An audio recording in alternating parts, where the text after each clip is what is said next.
মুহূর্তে মুহূর্তে যে কোনো জায়গা থেকে সারা পৃথিবীতে যোগাযোগ করতে পারেন। এইটা হচ্ছে অ্যাডভান্টেজ।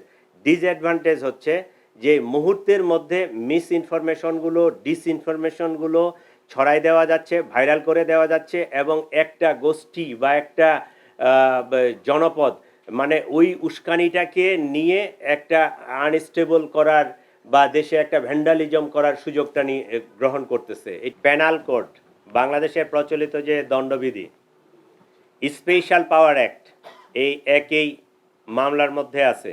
স্পেশাল পাওয়ার অ্যাক্টের 15(3), সাইবার সিকিউরিটি অ্যাক্ট, যারা এই ফেসবুক, অনলাইন ইত্যাদি বিষয়ে উস্কানি দিয়ে এইটাকে অ্যাক্সিলারেট করছে, সাইবার সিকিউরিটি অ্যাক্ট।